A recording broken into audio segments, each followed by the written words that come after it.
नमस्कार. जयम विशेष मध्ये मी तेजल नागरे तुम्हा सर्वांचं स्वागत करते.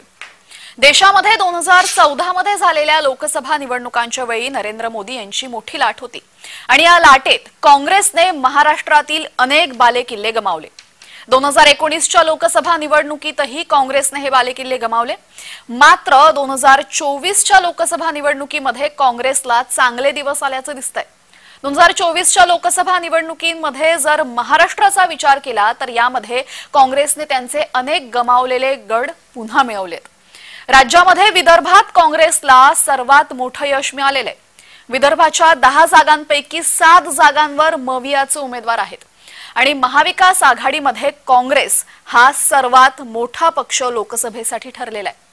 दरम्यान 2019 मध्ये काँग्रेसची कामगिरी कशी होती आणि 2024 मधली कामगिरी कशी होती यावर आपण एक नजर टाकूयात. तर 2019 मध्ये काँग्रेसने लढलेल्या जागा होत्या 25. राज्यामध्ये काँग्रेसने अवघ्या 25 जागा लढल्या आणि त्यापैकी फक्त 1 जागा चंद्रपूरची काँग्रेसला जिंकता आली. त्यानंतर आताच्या लोकसभांचा विचार केला तर 2024 मध्ये काँग्रेसने महाविकास आघाडी अंतर्गत एकूण 17 जागा लढल्या आणि या 17 जागांपैकी 75% जागा म्हणजेच 13 जागा काँग्रेसने जिंकल्या आणि हे काँग्रेसचं मोठं यश आहे.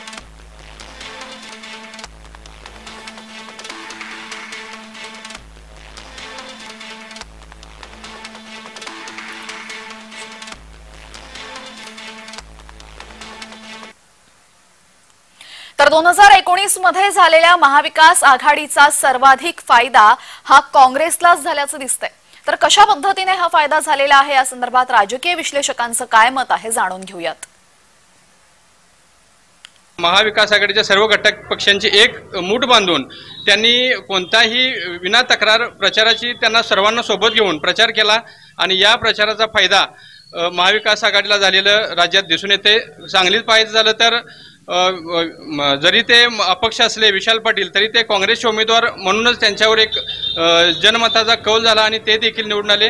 राज्यात अन्य ठिकाणी सुद्धा अशीच परिस्थिती आहे की काँग्रेसला त्या महाविकास आघाडीचा सर्वाधिक फायदा झालेला दिसतोय आणि 2 नंबरला शिवसेना आणि 3 नंबरला राष्ट्रवादी शरद पवार गटाला या महाविकास आघाडीचा फायदा झालेला आहे.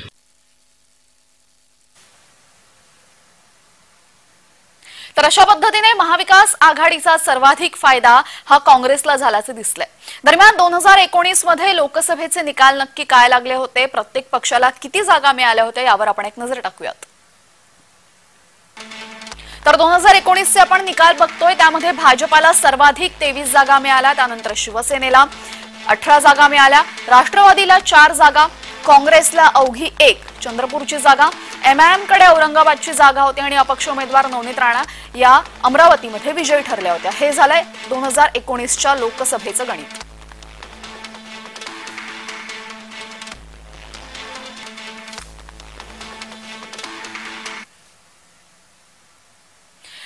तर याच्या अगदी विपरीत 2024 मध्ये बघायला मिळालं. 2019 मध्ये सर्वात मोठा पक्ष ठरला होता भाजपा. मात्र 2024 मध्ये काय घडलं आहे पाहूयात.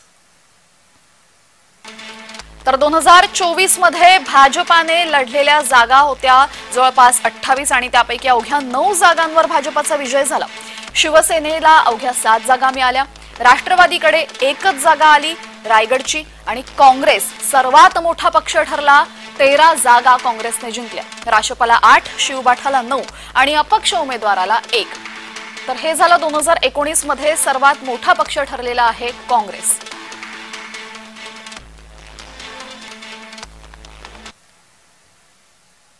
तर कशा पद्धतीने काँग्रेसच्या वाटेला मतांची टक्केवारी आली आणि याचा फायदा काँग्रेसला झाला या संदर्भात राजकीय विश्लेषकांचं विश्लेषण ऐकूयात. कारण काँग्रेसची जी नेते मंडळी आहेत ही प्रत्येक जिल्ह्यात स्थानिक पातळीवर स्ट्रॉंग आहेत आणि त्यांनी मागच्या निवडणुकींच्या जे पराभवाचं जी कारणं आहेत ती शोधून त्यावर उपाय आणि त्यावर सगळी उपाययोजना करून ते सामोरं जाण्याच्या तयारीत आहेत.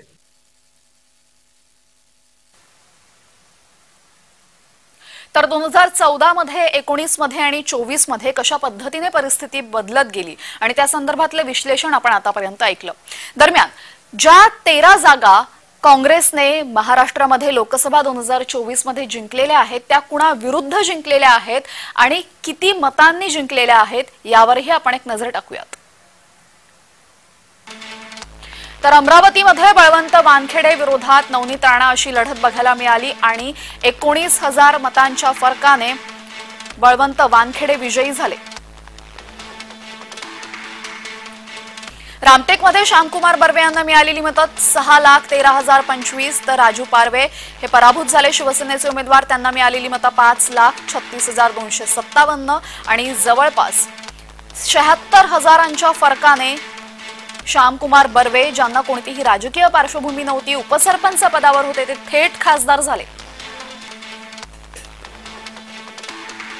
भंडारा गोंदियामध्ये काँग्रेसचे उमेदवार प्रशांत पडोळे यांना 5,87,414 मतं पडली तर भाजपाचे खासदार जे विद्यमान होते तेव्हा सुनील मेंढे ज्यांचा दोनदा विजय झाला होता याआधी त्यांना 5,50,033 इतकी मतं पडली आणि सुनील मेंढेंचा 37,000 मतांच्या फरकाने पराभव झाला। गडचिरोली चिमूरमध्ये सुद्धा धक्का बसला भाजपाला। नामदेव किरसान यांना मतं पडली 6,17,792। भाजपाचे उमेदवार अशोक नेते यांना 4,76,096 इतकी मतं पडली आणि नामदेव किरसान यांचा विजय तब्बल 1,41,000 मतांनी झाला। चंद्रपूर ही जागा गेल्या वेळेस सुद्धा काँग्रेसने जिंकली होती आणि यावेळेस जवळपास 2.5 लाखाच्या फरकाने ही जागा जिंकलेली आहे प्रतिभा धानोरकर यांनी आणि सुधीर मुनगंटीवार जे विद्यमान वनमंत्री आहेत त्यांचा पराभव इथे काँग्रेसच्या उमेदवाराने केलाय। नांदेडमध्ये वसंत चव्हाणांना मिळालेली मतं 5,18,894 तर प्रतापराव चिखलीकर 4,96,000 4,69,452 जवळपास 59,000 मतांच्या फरकाने काँग्रेसचा उमेदवार विजयी झाला। जालन्यामध्ये कल्याण काळे यांना मिळालेली मतं 6,07,897 आणि रावसाहेब दानवे याआधी 5 वेळा याच जागेवरनं खासदार होते। भाजपाची हा ठरलेली जागा होती की ही जिंकणारच मात्र इथे सुद्धा साधारण 1 लाखांच्या मताच्या फरकाने काँग्रेस उमेदवाराने बाजी मारली। लातूरमध्ये शिवाजीराव कळगे काँग्रेसचे उमेदवार 6 लाख मतं त्यांना पडली तर त्यांच्या विरोधामध्ये सुधाकर शृंगारे भाजपा उमेदवार 5.5 लाख मतं पडली। 61,000 फरकाने शृंगारेंचा भाजपाचा विजय झाला आणि सुधाकर शृंगारे यांचा पराभव झाला आणि काँग्रेस विजयी झाली। नंदुरबारमध्ये भाजपला मोठा धक्का बसला। गोवाल पाडवी काँग्रेसचे उमेदवार 7,00,000 मतं त्यांना पडली। हिना गावित यांना अवघी 5,86,000 आणि 1.5 लाखाच्या मतांच्या फरकाने काँग्रेसचा उमेदवार विजयी झाला। धुळ्यामध्ये काँग्रेसच्या उमेदवार शोभा बच्छाव यांना 5,83,000 मतं पडली तर सुभाष भामरे यांना 5,80,000 आणि 3,000 मतांच्या फरकाने भाजप उमेदवार इकडे पराभूत झाला। उत्तर मध्य मुंबईमध्ये वर्षा गायकवाड विजयी झाला त्यांना जवळपास 4.5 लाख मतं पडली आणि भाजपाचे उमेदवार उज्ज्वल निकम यांचा 16,000 मतांच्या फरकाने पराभव झाला।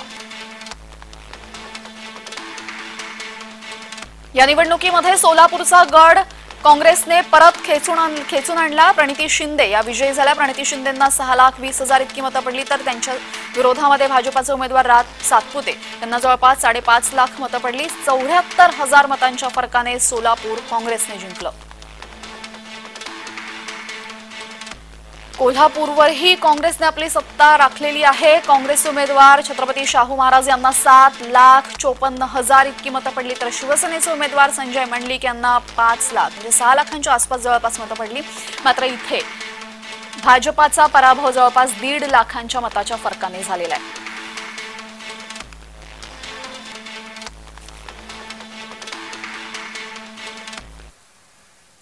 तर नांदेडमध्ये वसंत चव्हाण विरोधात प्रतापराव चिखलीकर अशी लढत बघायला मिळाली। काँग्रेसचे वसंतराव चव्हाण विजयी झाले। तिथे काँग्रेसने कशा पद्धतीने काम केलं या संदर्भात आमच्या प्रतिनिधींनी आढावा घेतलाय, पाहूयात।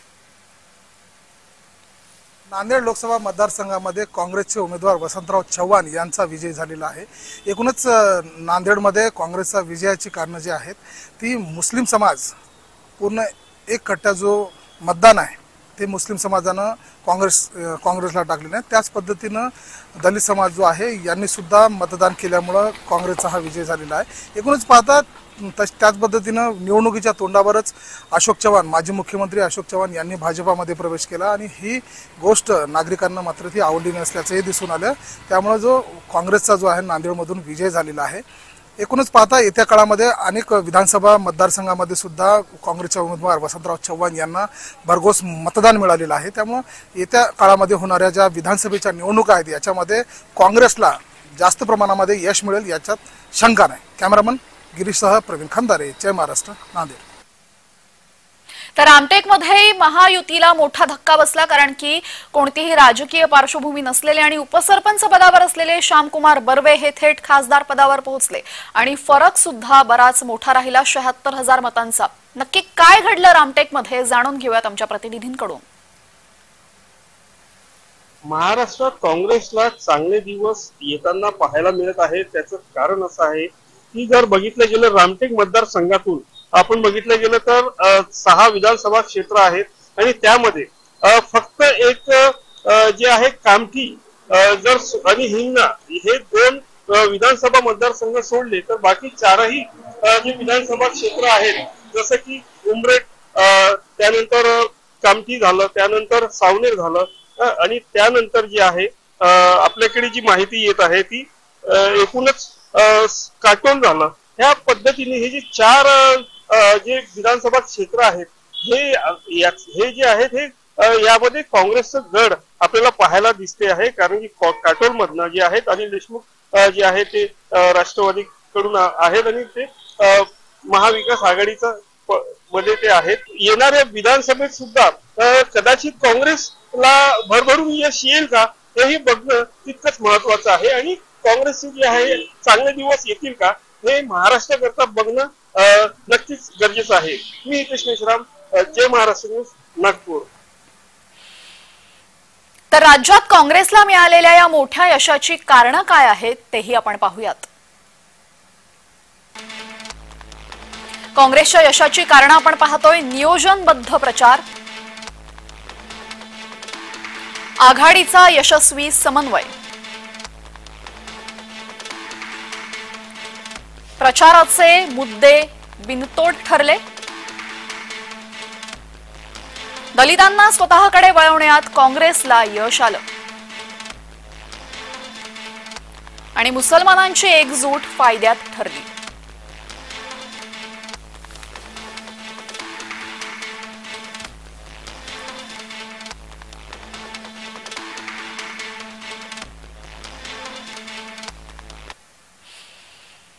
तर कोल्हापूरमध्येही काँग्रेसचा विजय झाला। कोल्हापूरमध्ये काँग्रेसचे उमेदवार छत्रपती शाहू महाराज यांनी संजय मंडलिक यांचा पराभव केला। जवळपास 1.5 लाखाहून अधिक मताधिक्याने शाहू महाराज विजयी झाले। काय घडलं कोल्हापुरात पाहूयात, आमचे प्रतिनिधी काय सांगतात।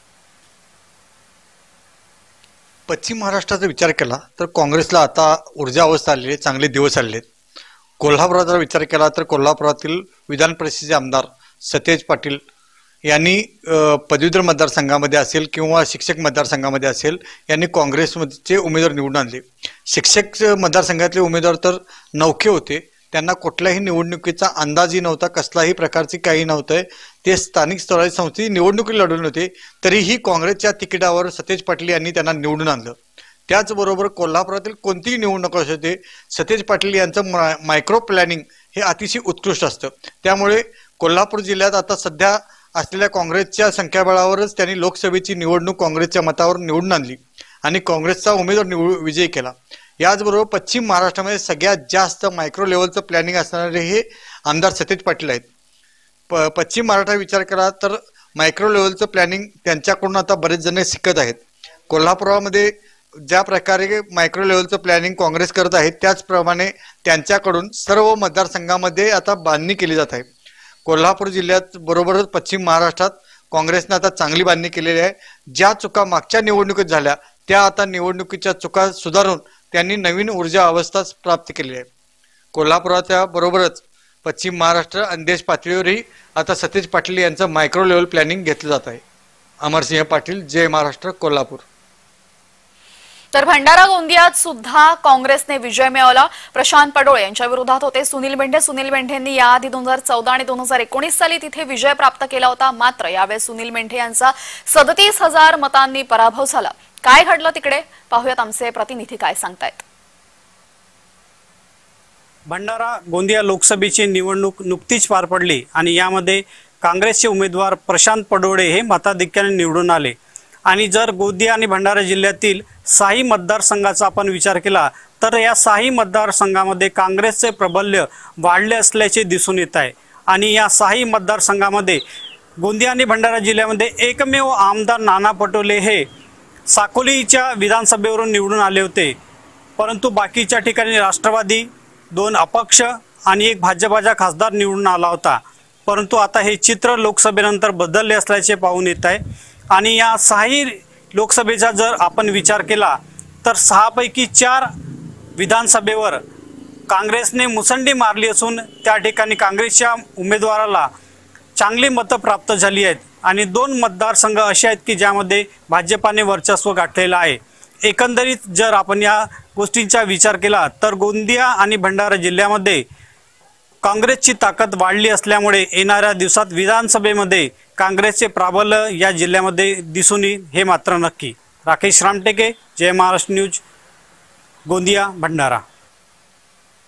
तर काँग्रेसच्या या यशामागची कारणं काय आहेत जाणून घेऊयात राजकीय विश्लेषकांकडून।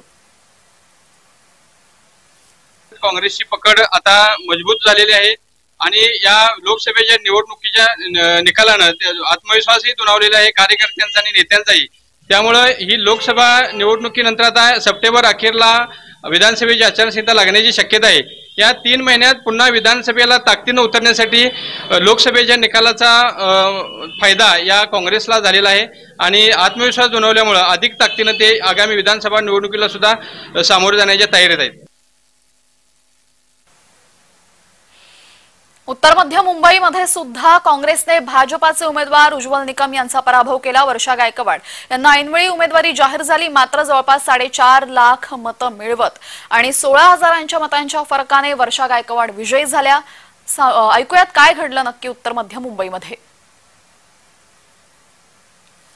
2024च्या लोकसभेच्या निवडणुकीच्या निकालानंतर काँग्रेस पक्षाचे चांगले दिवस सुरू झाले आहेत। आपण बघितलं तर काँग्रेस पक्षाचे 13 खासदार हे निवडून आलेले आहेत। 2014 आणि 2019 मध्ये महाविकास आघाडीबरोबर युती नसताना काँग्रेस पक्षाला उत्तर मध्य मुंबईमध्ये पराभव पत्करावा लागलेला होता। पण 2024च्या लोकसभेच्या निवडणुकीमध्ये महाविकास आघाडीच्या युतीमध्ये असताना आपण बघितलं तर काँग्रेस पक्षाचा विजय झालेला आहे। वर्षा गायकवाड या ठिकाणाहून विजयी झालेले आहेत आणि आपण बघितलं तर काँग्रेसच्या खासदारांमध्ये 12 पट वाढ झालेली आहे। काँग्रेसचे एकूण 13 खासदार हे निवडून आलेले आहेत। त्यामुळे काँग्रेस पक्ष राज्यात 1 नंबरचा पक्ष म्हणून ओळखला जातो। त्यामुळे काँग्रेस पक्ष पुन्हा एकदा विधानसभेच्या निवडणुकीमध्ये बाजी मारतं का हे पाहणं गरजेचं आहे। व्हिडिओ जर्नलिस्ट महेंद्र जोईलसह मनोज जायरकर, जय महाराष्ट्र न्यूज, मुंबई। तर चंद्रपूर या जागेसाठी भाजपाने प्रचंड प्रयत्न केले होते, कारण की 2019 साली चंद्रपूर ही जागा वगळता संपूर्ण विदर्भ हा भाजपाकडे होता, अर्थात महायुतीकडे होता। मात्र यावेळेस सुद्धा चंद्रपूर जागा मिळवता आली नाही। सुधीर मुनगंटीवारांसारखा उमेदवार देऊनही सुधीर मुनगंटीवार यांचा जवळपास 2.5 लाखांच्या मताच्या फरकाने प्रतिभा धानोरकरांनी पराभव केला। ऐकूयात काय घडलं चंद्रपुरात। नुकतीच झालेल्या लोकसभा निवडणुकीमध्ये काँग्रेसला चांगले दिवस आलेले आहे, कारण की मोदीचं विरोधी लाट होती आणि संविधान बदलणार आहे असं सांगण्यात आले होते। त्यामुळे काँग्रेसला चांगले दिवस आलेले आहेत। त्याचा परिणाम म्हणजे काँग्रेसचे जे उमेदवार होते प्रतिभा धानोरकर यांचा 2,60,000 मतांनी विजय झालेला आहे। चंद्रपूर लोकसभा मतदारसंघामध्ये 6 विधानसभा आहे, त्यामध्ये राजुरा काँग्रेसच्या ताब्यामध्ये आहे, बल्लारपूर हे बीजेपीच्या ताब्यामध्ये आहे। चंद्रपूर जे आहे ते अपक्ष आहे परंतु बीजेपी समर्थित आमदार आहे। वरोरा जे आहे ते काँग्रेसचे उमेदवार आहे आणि ब्रह्मपुरी जे विधानसभा आहे त्यामध्येही काँग्रेसचा आमदार आहे। आता ज्या पद्धतीने मोदी विरोधी लाटमध्ये लोकसभा निवडणूक झाला त्यामध्ये नागरिकांनी काँग्रेसला भरभरून मतं दिली त्याचा परिणाम कुठे ना कुठं आता येणाऱ्या विधानसभामध्येही दिसणार आहे आणि यामुळे काँग्रेसचे चांगले दिवस आल्याचे म्हणता येणार आहे। अनवर शेख, जय महाराष्ट्र न्यूज, चंद्रपूर। दरम्यान नाना पटोले यांच्या नेतृत्वामध्ये महाराष्ट्रामध्ये काँग्रेसला चांगलं यश मिळालं। महाराष्ट्रातल्या काँग्रेसच्या यशाचं श्रेय निर्विवादपणे पटोलेंना जातं। या निमित्ताने कोण आहेत नाना पटोले जाणून घेऊयात। साकोली मतदारसंघातून काँग्रेसचे आमदार, भंडारा गोंदियातून भाजपाचे माजी खासदार, नरेंद्र मोदी यांच्याशी न पटल्याने भाजपापासून त्यांनी फारकत घेतली। काँग्रेस प्रवेशानंतर प्रदेशाध्यक्ष पदाची जबाबदारी त्यांनी स्वीकारली। प्रदेशाध्यक्ष नात्याने लढलेल्या बहुतेक निवडणुकांमध्ये पक्ष यशस्वी ठरला।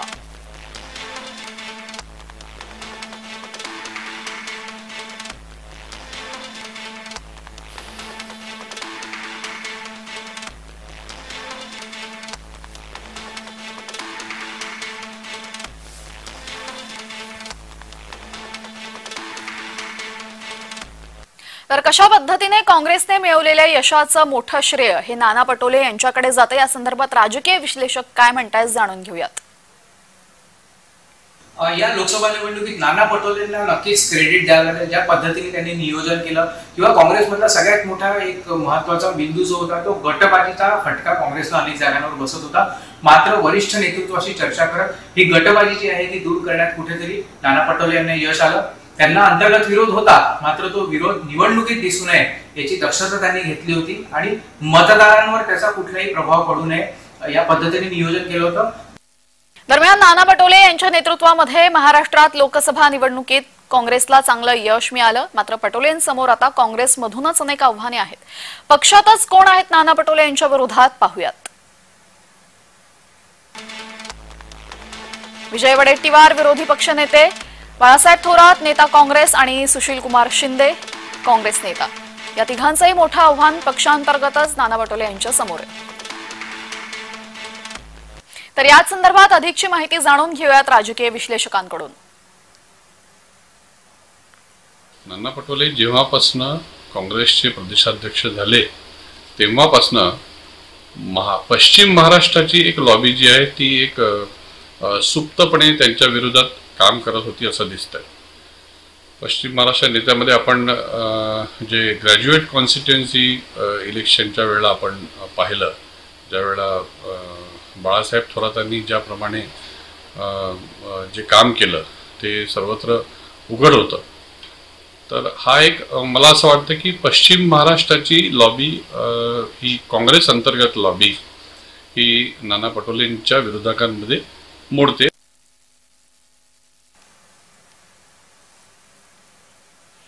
तर 2019 साली सत्तेत आलेल्या महाविकास आघाडीत शिवबाठा, राशपा आणि काँग्रेस हे 3 घटक पक्ष आणि महाविकास आघाडीमधून सुद्धा काही नेत्यांचा नाना पटोले यांच्या नेतृत्वाला विरोध असल्याचं दिसतंय। कोण आहेत महाविकास आघाडीमधून पटोलेंचे विरोधक पाहूयात। शरद पवार, उद्धव ठाकरे आणि संजय राऊत या तिघांचाही नाना पटोले यांच्या नेतृत्वाला विरोध आहे।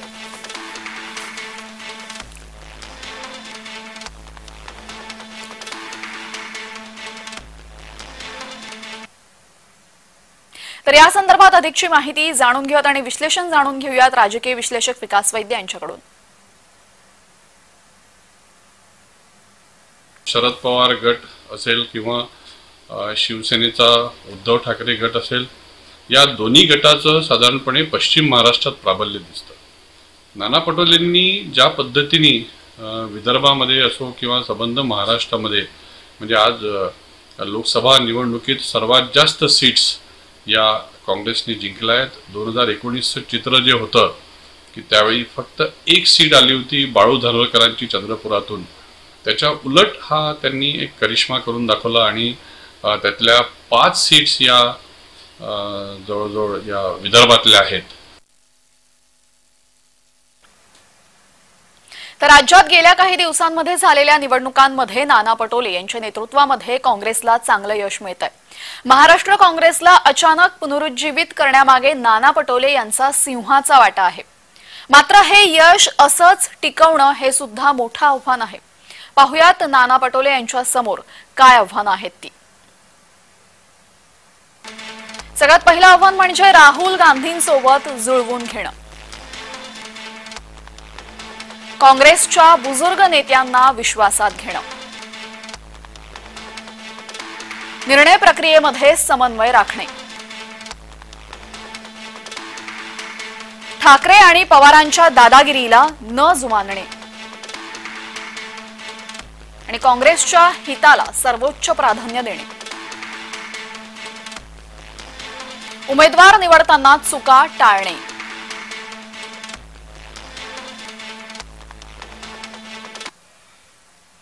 तर लोकसभा निवडणूक पार पडल्यानंतर राज्यामध्ये आता सर्व पक्ष तयारीला लागलेले आहेत विधानसभेच्या. महायुती आणि महाविकास आघाडीमध्ये आताच जागा वाटपावरून जागांची मागणी केली जाते. दावे प्रतिदावे सुरू झालेत, वाद सुरू झालेत. दरम्यान आता लोकसभेचा निकाल जर पाहिला तर विधानसभेमध्ये काँग्रेसची परिस्थिती नक्की काय असू शकते यावर एक आपण नजर टाकूयात. तर काँग्रेस पक्षाचे विद्यमान आमदार आहेत 45. लोकसभेमध्ये मिळालेल्या यशानुसार साधारण 27 जागांची वाढ होण्याची शक्यता आहे काँग्रेसमध्ये. संख्याबळाचा विचार केला तर काँग्रेस मुख्यमंत्री पदावर दावाही करू शकते, कारण काँग्रेसला सर्वाधिक 72 जागा मिळण्याची शक्यता आहे. राष्ट्रपतीच्या जागांमध्येही वाढ होण्याची शक्यता आहे. मात्र शिवबाठाच्या केवळ 15 जागा वाढवण्याची शक्यता आणि त्यामुळे जागा वाटपावरून संघर्ष होऊ शकतो.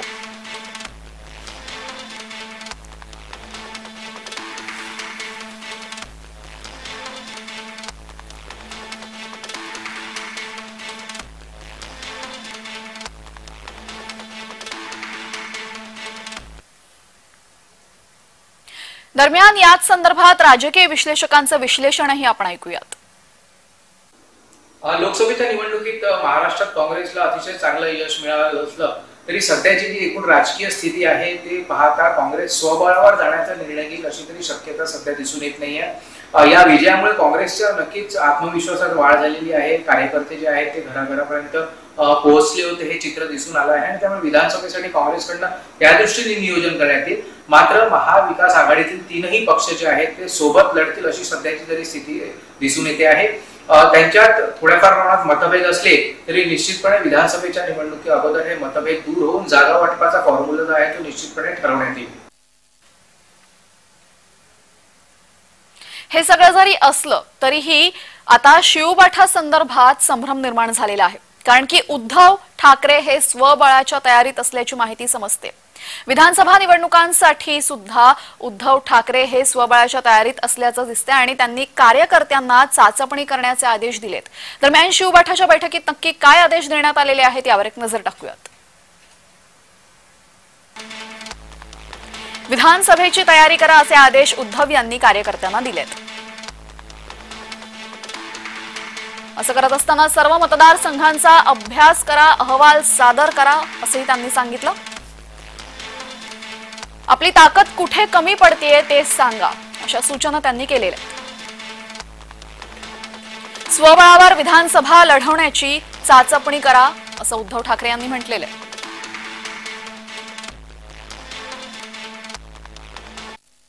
पण हे सगळं मला असं वाटतं की शिवसेनेचा एक आक्रमकतेचा बाणा जो आहे हा स्वभाव आहे शिवसेना. शिवसैनिकांनी असं आक्रमक वागलेलंच लोकांना आवडतं. शिवसैनिक मूळमूळ वागलेला हा लोकांना सुद्धा ऍक्सेप्ट होत नाही. वाटतं त्या हेतून पुन्हा एकदा सगळे एक संघटनेच्या कामात एक नवी ताकद, नवी शक्ती आणण्याचा प्रयत्न या बैठकीच्या माध्यमातून पुढे होतो. तर ज्या पद्धतीने 2019 साली उद्धव यांनी भाजपाची साथ सोडली तर यावेळेस सुद्धा जर काँग्रेस वरचढ ठरत असेल तर उद्धव हे काँग्रेसचीही साथ सोडणार का या संदर्भात राजकीय विश्लेषकांचं काय विश्लेषण आहे ऐकूयात. आता काँग्रेस आणि शिवसेना उद्धव ठाकरे गट यांच्यातील नेत्यांमध्ये ज्या पद्धतीची तूतूमैमे सुरू आहे, लोकसभेच्या अगोदर देखील अशा पद्धतीचं चित्र दिसून येत होतं. संजय राऊत असतील किंवा इकडे काँग्रेसचे नाना पटोले असतील, यांच्यात वाकयुद्ध जे आहे ते जुंपलं होतं आणि सध्या देखील ती चित्र दिसून येत आहे. मात्र काँग्रेसने जे आहे ते लोकसभेत दाखवून दिलेलं आहे की काँग्रेस हा नंबर 1चा पक्ष आहे राज्यात सद्यस्थितीत. वोट शेअर जे असतील ते ज्या पद्धतीने वोट शेअर होते त्याच्यात काँग्रेस आणि शिवसेना यांच्यातील वोट शेअर मध्ये जास्त फरक नाहीये. काँग्रेसला ज्या पद्धतीची मतं मिळाली त्याच्यावर 1.20% मतच कमी शिवसेनेला मिळालेली आहे. मात्र एकूण ही स्थिती असताना देखील शिवसेनाला सोडून काँग्रेस वेगळी निवडणूक लढेल असं सध्या तरी चित्र दिसून येत नाहीये. यासह जय विशेष मध्ये वेळ झालेली आहे. इथेच थांबण्याची सर्व प्रेक्षकांना जय महाराष्ट्र.